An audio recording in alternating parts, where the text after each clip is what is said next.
Hey everybody, how's it going? We've made it to our last meeting, and so I'm going to go over some things with you at the end, but we will start out by introducing our guest speaker today. We have Christina Buza. She's an advisor here at WCC, and she's going to cover future coursework and career exploration and guidance. So I'm going to turn it over to her, and when she's done, we'll go over your final assignments and everything that is due to be completed by this Sunday. So here we go.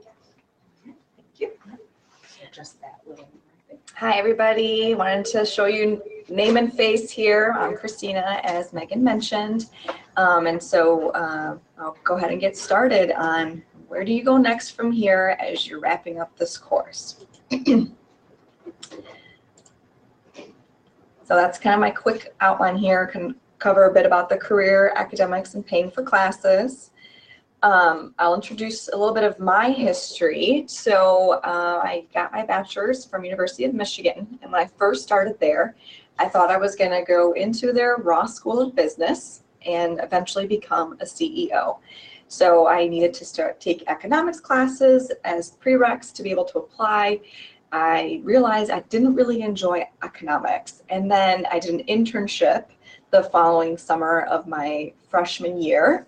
And it was sales-based and kind of running my own little sales business, and didn't enjoy that. Realized I was not as competitive. I don't really like selling to people. So realized, okay, I don't enjoy the class basis that's required for business. I didn't really enjoy this internship. So what's next for me? I had no plan B at that time. I ended up taking psychology and sociology as part of my general education requirements. Really liked those classes, enjoyed them, so decided that I wanted to double major. And I had one part of the puzzle figured out, the majors, but I really didn't know what I wanted to do with a career with those two majors.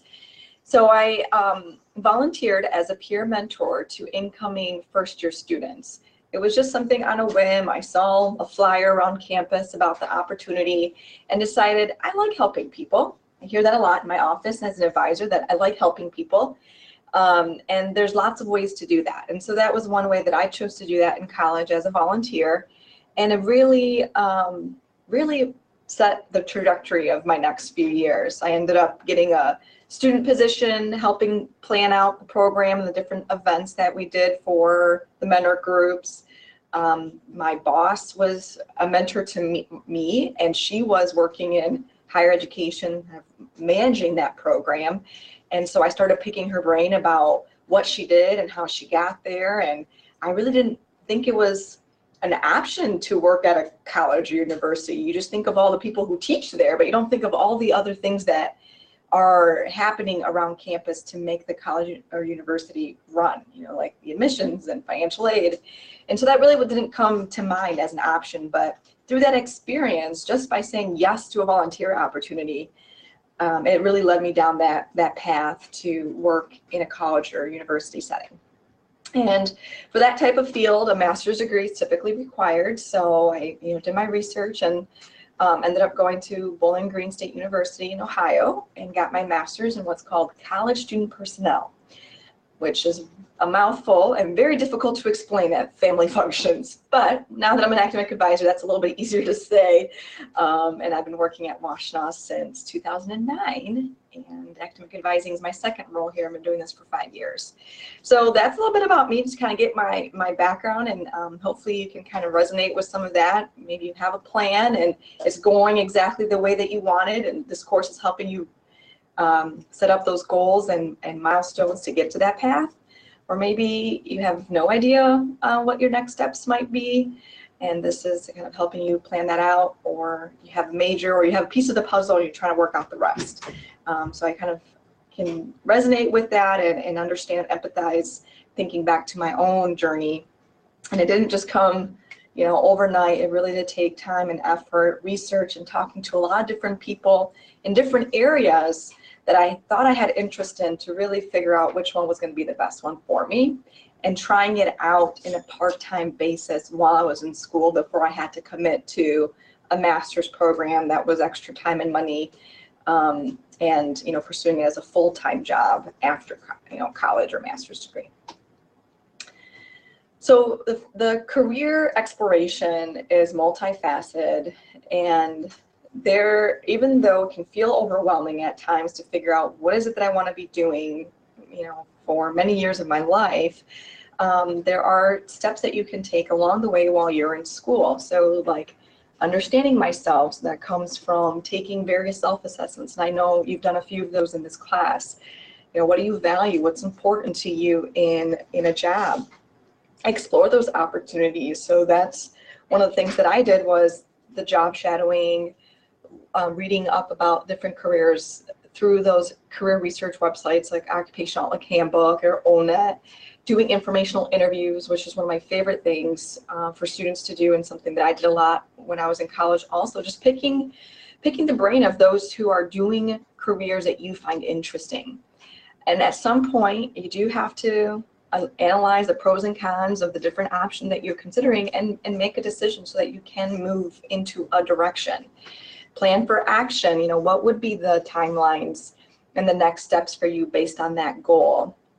Networking is very important to get opportunities, making those connections. That's really what helped me a lot of the time through this career path that I've had so far.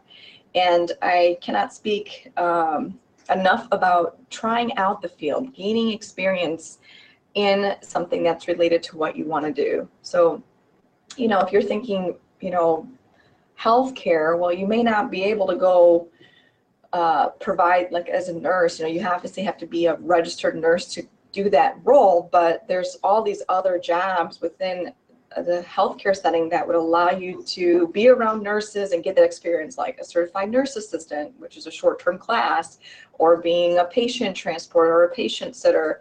So that's kind of the idea. You may not be able to do that specific role, but what are the spin-offs of that role, so that allows you to get some experience and take some, try it out and see if you like it. And it's in this kind of, you see the double sided arrows, because you might have to repeat these steps. You might plan for action and realize, well, this really wasn't the timeline that I was expecting. The field that I want is going to require a doctorate, and that wasn't what I had in mind. Let me go back to some of those self-assessments and some of the other options I was looking at to see what else might be a good fit within the timeline that I want. And at different stages of your life, as your own personal life might change or other circumstances might change, you might have to kind of go back to this drawing board and reassess and readjust your career direction. So this is a skill that you are learning through this course that you may need to apply in the future.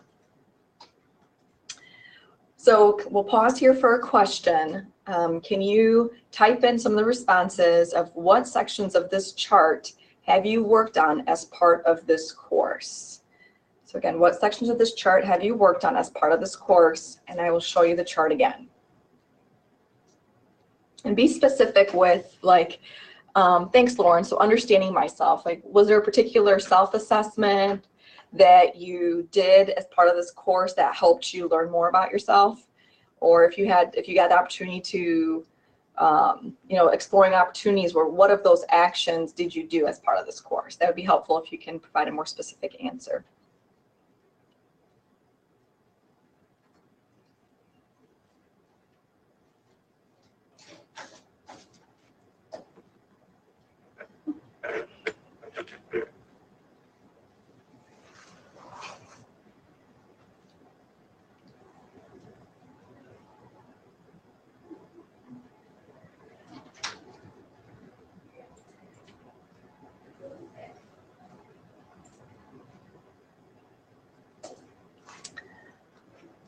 Let's see here. Alex, thanks for responding. Exploring opportunities, skills inventory, and use that to facilitate our research of different careers. Good. Yeah, knowing about your skills and getting a better sense of what you think you're good at is definitely helpful information to finding a career.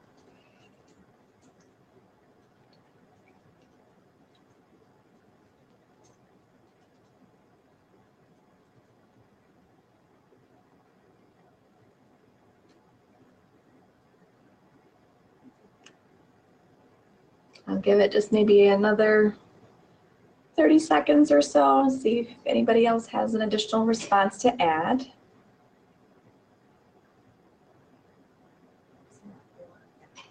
Mhm.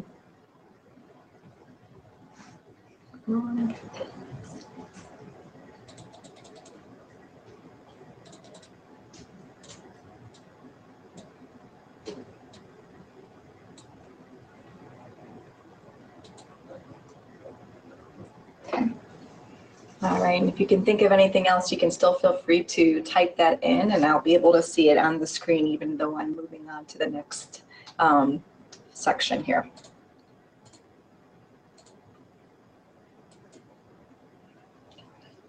So one key thing that you've discovered, and hopefully discovered as you were using some of those research sites, is identifying the education that you need for the career that you would like to pursue. If you're not sure or things have changed from the ones that you have looked at in this course, like Occupational Outlook Handbook is generally the place that I even use when I meet with students and they're mentioning a career that maybe I'm not as familiar with or haven't heard of. I'll even reference that website to see, well, what degree do you need? How do you get there? So that is a reference to go back to should things change as you continue on beyond this class. So if it's an associate's degree, not all community colleges offer the same programs.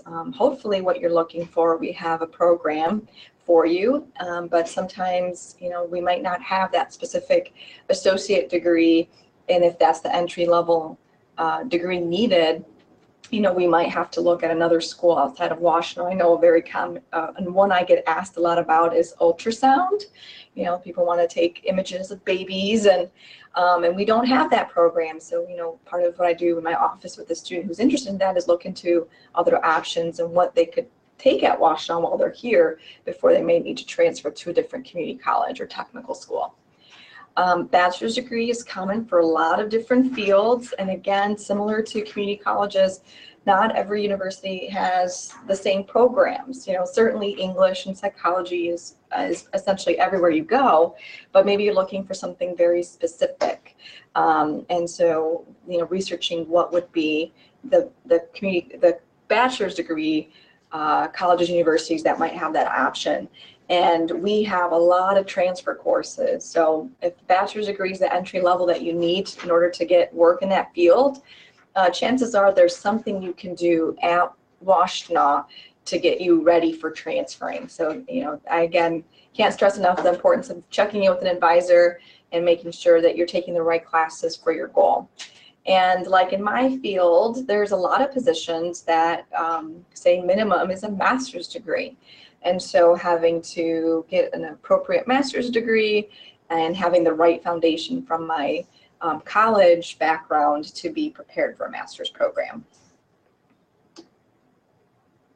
So for those of you that might need to transfer because that's what your career path requires is a bachelor's degree or higher, we do a lot of work with students helping them prepare for transfer. If you don't know where you want to go, collegeboard.org has a good college search tool, and you can use different filters to find the schools that you might be, that might fit your criteria. Transferring credit, there's a variety of ways to transfer credit that I'll talk about a little bit more. Kind of the key thing to keep in mind is at least a C or better, and within Michigan, we have lots of online resources to see how our courses transfer to the different universities and colleges in Michigan. We offer a transfer fair every fall and winter semesters where different universities will come to campus, typically in the Student Center on the second floor, and it's an opportunity for you to meet an admissions representative and ask them questions that you might have about transferring to their university. And then throughout the year, we might have admissions representatives coming and visiting campus outside of those transfer fairs, where they might just have a table at the first floor of the Student Center, and they're just there and available for a 2-hour block of time, for example, where you can stop by and ask them questions.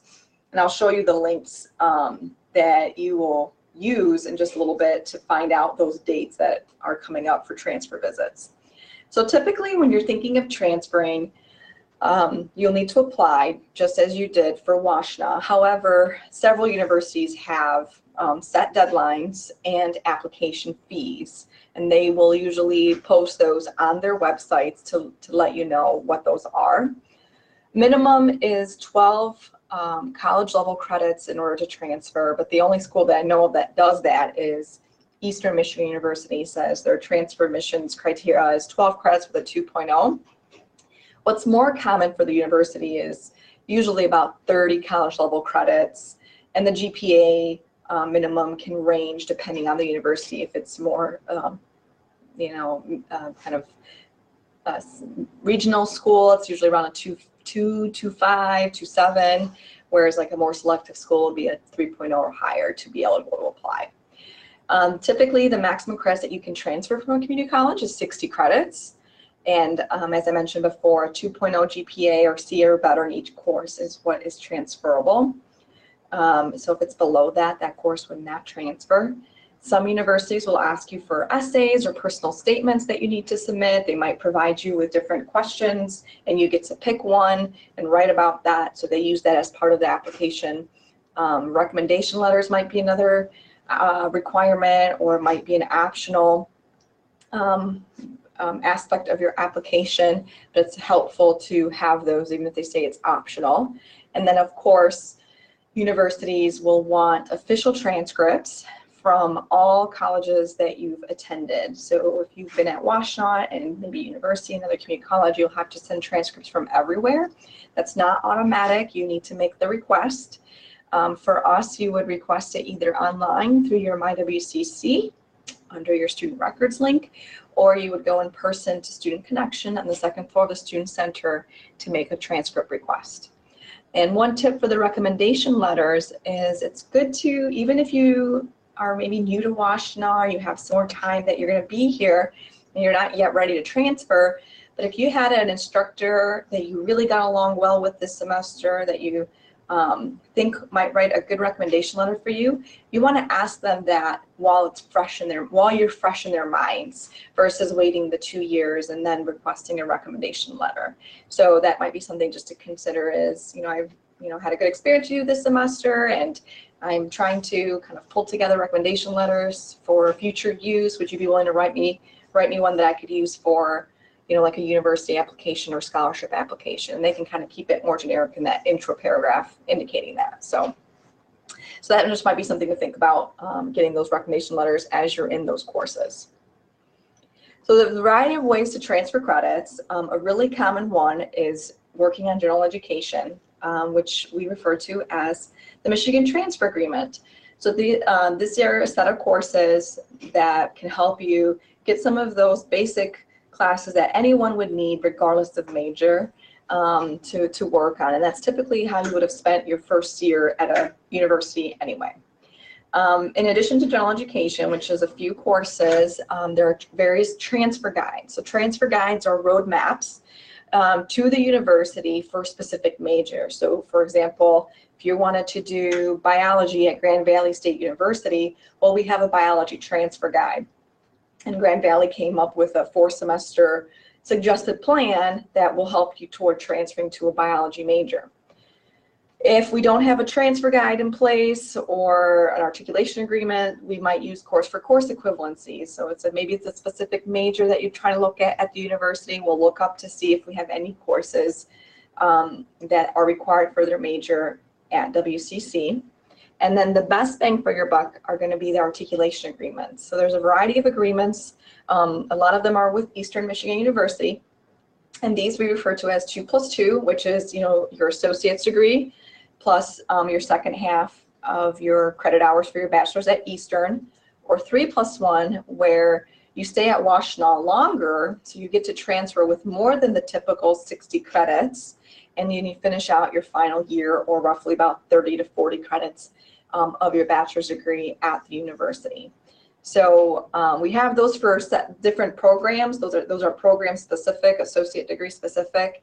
If you're not sure if you might have an articulation agreement available, certainly meet with counseling, and we will be able to help you navigate that and look and see if we have something available to really maximize your credits and your dollars here. So this is that website that I kind of mentioned earlier, the wccnet.edu/transfer. You can look up course-for-course equivalencies to various Michigan universities. You can look up what classes make up the Michigan Transfer Agreement and see what transfer guides and articulation agreements we have, and then the schedule of when different four-year university admission representatives might be on our campus. So all of that is linked on this website here. So I encourage you to check that out if you're planning on transferring at some point. We're fortunate to have Alexi McCracken. She's one of my colleagues in the counseling office. She specializes in U of M and Harvard transfer. So if you would like to eventually go there, she will be the advisor that you should work with while you're at WCC. You can reach out to her. There's her email, or you can just call our front desk, and I'll give our contact information at the end and make an appointment with her. We also have Dan from Eastern Michigan University Admissions, and he alternates Wednesdays and Thursdays when he's in our office for a full day. And again, that schedule is listed here so you can see which dates he's going to be on campus. I know he is here today. If you're thinking Eastern, today is today's Wednesday. So Wednesday is the day this week that he's in our office. And so you would check in the counseling front desk, and there's a sign-in sheet, and it's a walk-in basis. So as we transition to talking about DegreeWorks, this is a Y or N answer. Do you remember how to complete a degree audit using DegreeWorks?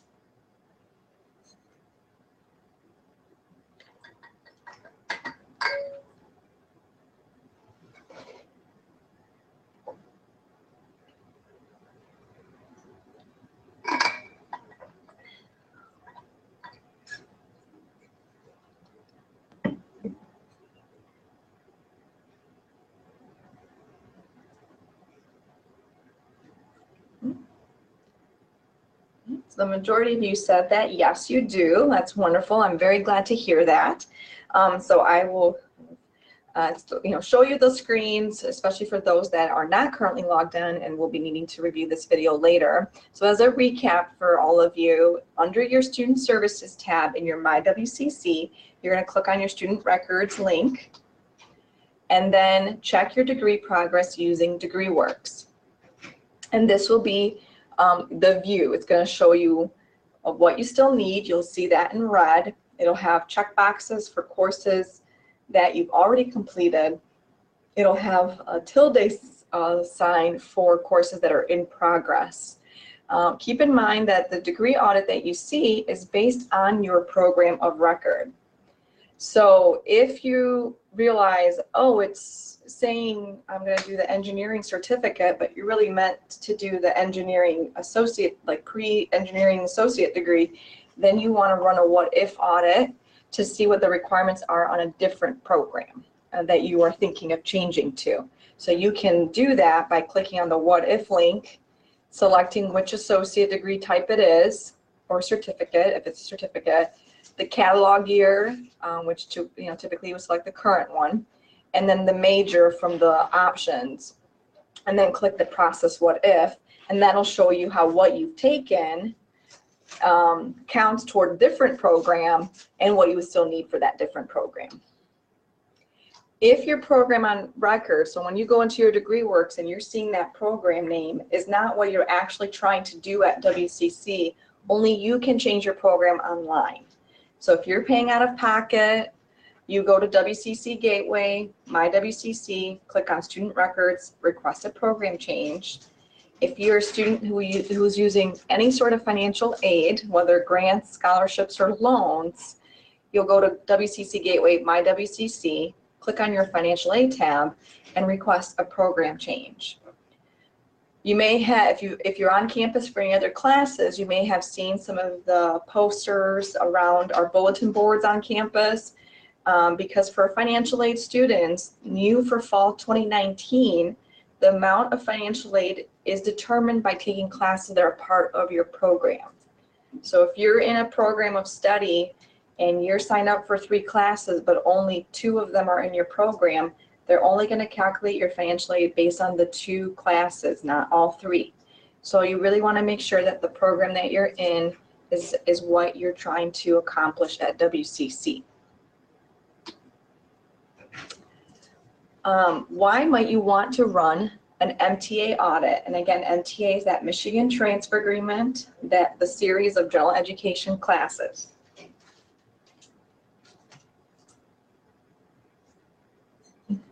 Now, wait for a few responses here for you to type in, please.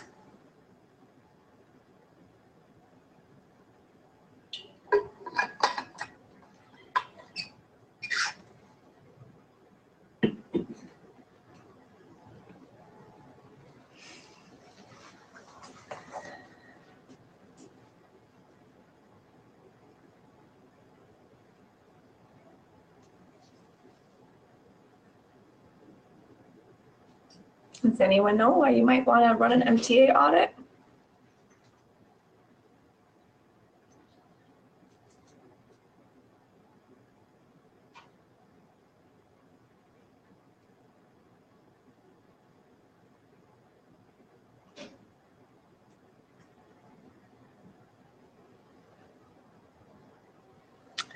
So Alex, to ensure credits will transfer, pretty close. Yeah, that is definitely on the right track. So the Michigan Transfer Agreement is that agreement between community colleges and four-year schools. And it'll show you when you run an MTA audit, what classes you've taken that count toward those requirements.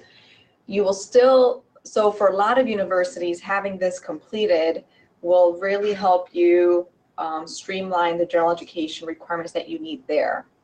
For some schools, they say your gen eds are completely done if you transfer to them with MTA completed from the community college. So in some ways, yes, but then you still want to make sure on the course for course equivalency, depending on which school you might want to go to, you want to make sure that with the course that you're taking as part of MTA is a transferable course to that university. So it's kind of twofold. Having it completed can help streamline that general ed requirements at the university, or it might mean you're done with gen eds at the university, but you still want to make sure that the course itself is transferable within the MTA. So it's going to be the same what if process that I already showed you if you were thinking of looking at a different associate degree option, except for under the major, the way you're going to look it up is it's liberal arts -MTA. That's how it's listed in DegreeWorks. And then this will show you what you've taken toward MTA and what you still need. So a quick overview of MTA, it's 30 credits. It's applicable to anyone who started fall 2014 at WCC and later. It includes English Composition 1, which is English 111, a second composition or communication. Many universities do need English 226, so that's often the course that I'm talking about with students. Math, and there's several choices, and again, which math you pick is very specific on your program as well as the university that you might want to go to. 2 natural sciences, 1 with a lab from 2 different disciplines. 2 social sciences from 2 different disciplines, and 2 humanities from 2 different disciplines. So like social sciences, those are going to be like your history classes, psychology, economics, and there's several other subjects. Humanities are languages, philosophy, music theory, a lot of literature classes, comparative religions, like those type of classes are going to be in the humanities.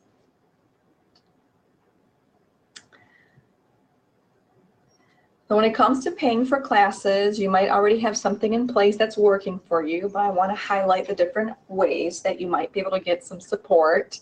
Financial aid is kind of one of the bigger ones. So if you haven't filled out a FAFSA, or maybe you did it for this past year, but you haven't done it yet for the fall, the 2019-2020 FAFSA is already available. So you should go to fafsa.gov in order to submit that. That includes grants, work study, loans, and scholarships. So financial aid is the umbrella term for all of those different types of aid. Student Resource Center has scholarships as well, so they have additional grant funding. You may qualify for that depending on your FAFSA information. The Foundation Scholarship is another option. That one has an upcoming deadline of June 10th for the fall. They also often will look at the FAFSA information. So you need a FAFSA in order to be eligible to apply to Student Resource Center scholarship as well as the foundation. The counseling office has a book scholarship, so maybe you have your tuition covered or you figured that out, but maybe need a little bit of help with covering a book. So we do have some money available for that. And then there's a website on our page that you see here, wccnet.edu/scholarship, that shows you other scholarship options. You know, scholarships and grants and work study are the best way to go because it's money you don't have to pay back as long as you're continuing to be successful. Loans, obviously you know, borrowing money and have to pay that back, and sometimes with quite a bit of interest depending on which loan you have. So that's just some information for paying for classes, and hopefully you're already aware of this or getting that ball rolling with some of these scholarship options. So are you eligible for a Student Resource Center scholarship? And if you don't, so that could be Y or N or don't know, which I'll say DK for that one, for doing shorthand typing.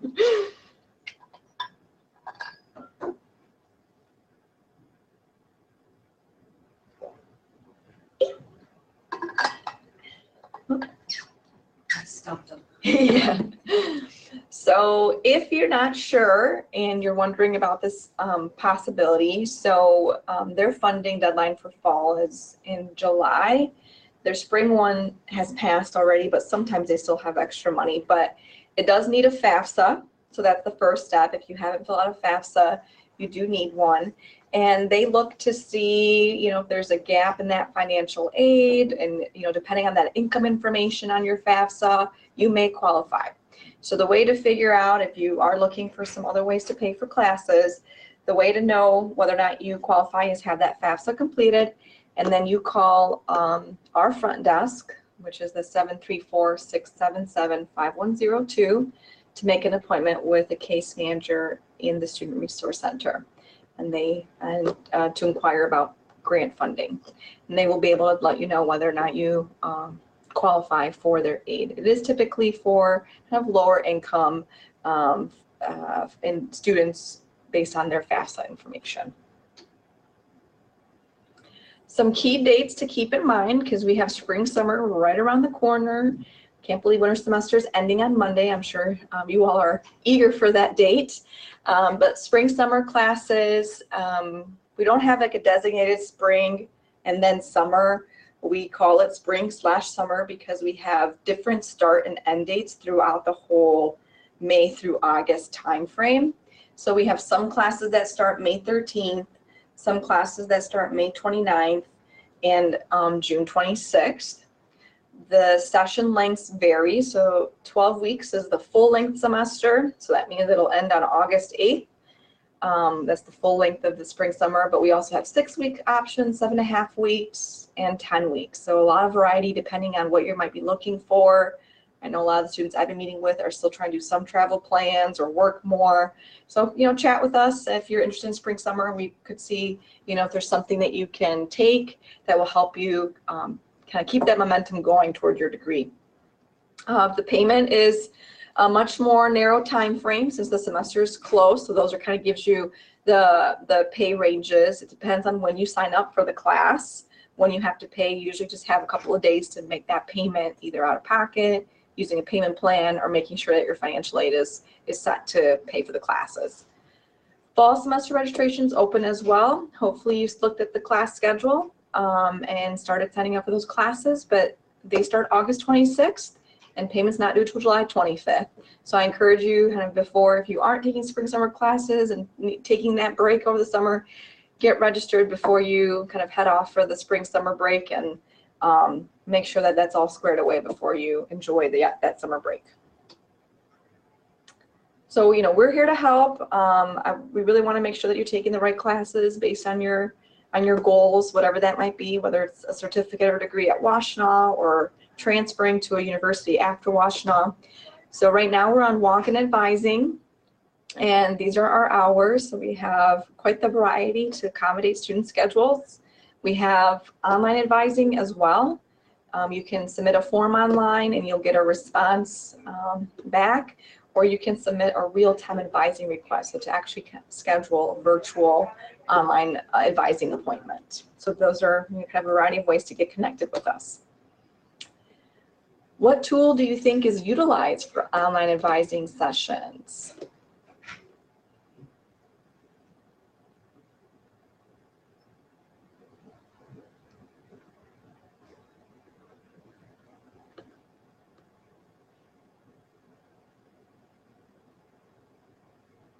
Give you a hint. If you think about the computer screen that you're looking at right now. Yes, thanks, Lauren. Yeah, we use GoToMeeting as well. I just did this last week with a student who, can't make it to campus, and had my webcam on and was able to share my screen and go over his student information and help him figure out what classes he needed moving forward. So GoToMeeting is that online web conferencing tool that we use at Washtenaw, and it's available to us in advising also. If you're interested in any specific programs, we do have some specialists on campus. So if you're thinking business or IT, Sandra Tuccinardi would be the advisor you want to connect with. If you're thinking any of our healthcare programs that we offer, like medical billing and coding or nursing, radiography, Sue Travis or Carolyn Lynn will be your contact folks if those are the areas that you're interested in at WCC. If you're thinking any of the advanced technologies or public service careers, which would include things like welding and auto or childcare professional, or criminal justice, that falls under Nikki's division, and she's the advisor for those programs. So these are various people on campus who specialize in certain areas, and you can get connected with them if that's your interest. Are there any questions that I can address? You can say N if you don't have any, just to let me know that we don't have any questions, or if you say, yes, I have a question, I'll give you an extra moment to type it in.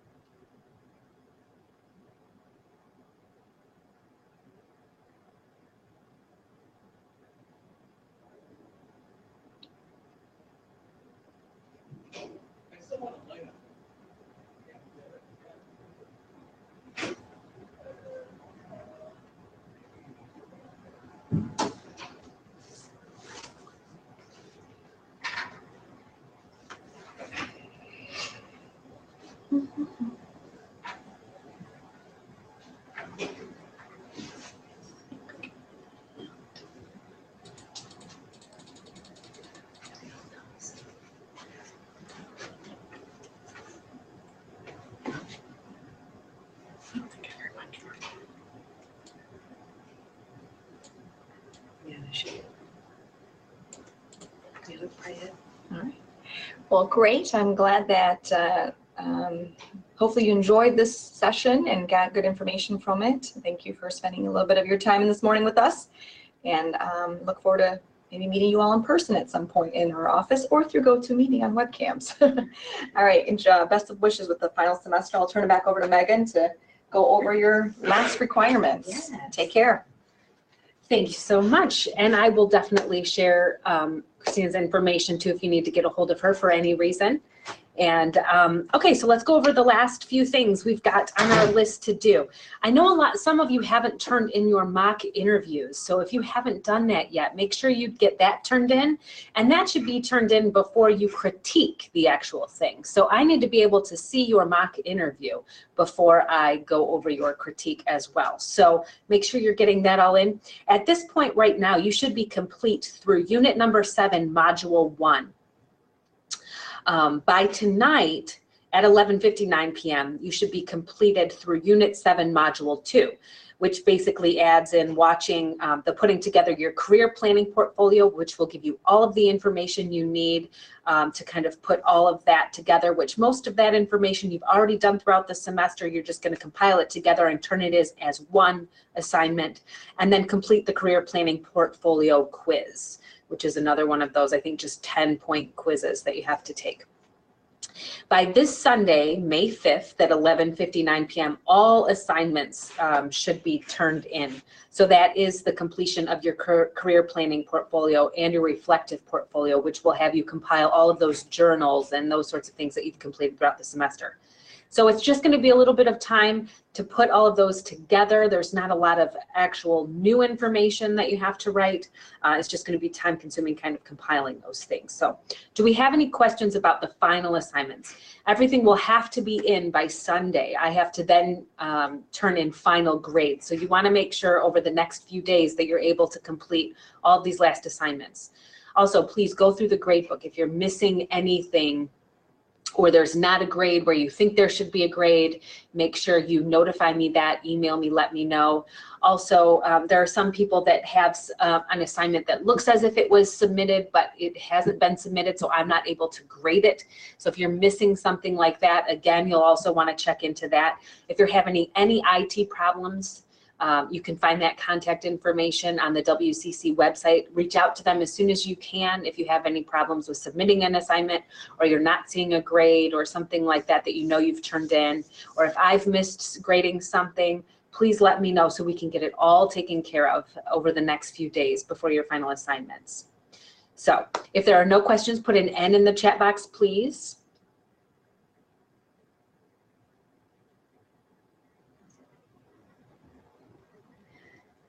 Great. Well, I will be in touch with our final grades and that sort of thing. If you have any questions, let me know. It was a pleasure having these online meetings with you, and I hope that you have a lot to take with you into your future studies, whether that be here at WCC or somewhere else, or your career paths. If you have any questions or need any advice for anything, please reach out to me. I'm here to help, and it's been nice working with you guys over the last 10 weeks. So good luck to all of you in the future. Take care, and I will talk to you later. Bye-bye.